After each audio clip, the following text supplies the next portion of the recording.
اپنے ارادوں میں مخلص رہو، تم اللہ کو ہمیشہ ساتھ پاؤ گے۔ جب بھی دعا کرو تو پورے یقین کے ساتھ کرو، یہ سوچ کر کہ میرا اللہ مجھے لازمی دے گا۔ جب تم اپنے رب کو پکارو تو یہ ممکن ہی نہیں کہ وہ رب اپنے بندے کی پکار نہ سنے۔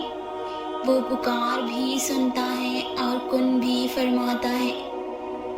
جانتے ہو تمہاری یہ مشکلات، یہ پریشانیاں اس لیے بھی بڑھا دی جاتی ہیں تاکہ تم اللہ تعالیٰ کے قریب ہو جاؤ، اور اپنی کہانی کا اگلا حصہ تم خود لکھو جسے تم تاخیر سمجھ رہے ہو، دراصل وہ دعا کا موقع ہے۔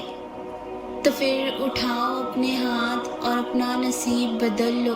دعائیں بہت خاص ہوتی ہیں، ان کو بے فائدہ نہ سمجھنا۔ جب اللہ تعالیٰ دعائیں قبول کرتا ہے تو نصیب کا لکھا بھی بدل دیتا ہے۔ اللہ تعالیٰ چھوٹی سی چونٹی کا حق بھی ضائع نہیں جانے دیتا۔ تو پھر تم یہ کیسے سوچ لیتے ہو کہ تمہارے ٹوٹے دل کے ساتھ کیے گئے صبر کو وہ ضائع کر دے گا؟ دعاؤں کی قبولیت میں دیری قبولیت سے انکار نہیں ہوتا۔ تم اب اپنے خالق حقیقی کو منانے میں لگ جاؤ، رات کی تاریکی میں اسے اپنا حال دل سنا دو۔ وہ سب جانتا ہے مگر پھر بھی وہ تمہارے منہ سے سننا پسند کرتا ہے۔ جب تم رات کی تاریکی میں اپنا نرم بستر چھوڑ کر خالص اس رب کی ملاقات کے لیے مصلی بچھا دیتے ہو تو وہ تمہارے لیے چوتھے آسمان پر آتا ہے اور تمہاری دعاؤں کو سنتا بھی ہے۔ اللہ تعالیٰ تمہاری دعائیں ساتویں آسمان پر بھی سن سکتا تھا، لیکن پھر بھی تم سے ملاقات کے لیے چوتھے آسمان پر آتا ہے۔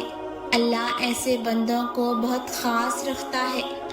اب اللہ تعالیٰ ساتویں آسمان سے پہلے آسمان پر اپنے بندوں کو خالی ہاتھ لوٹانے تھوڑی آتا ہے۔ یہ جان لو کہ دعاؤں کی قبولیت میں دیری قبولیت سے انکار نہیں، بلکہ صحیح وقت کے منتظر ہیں۔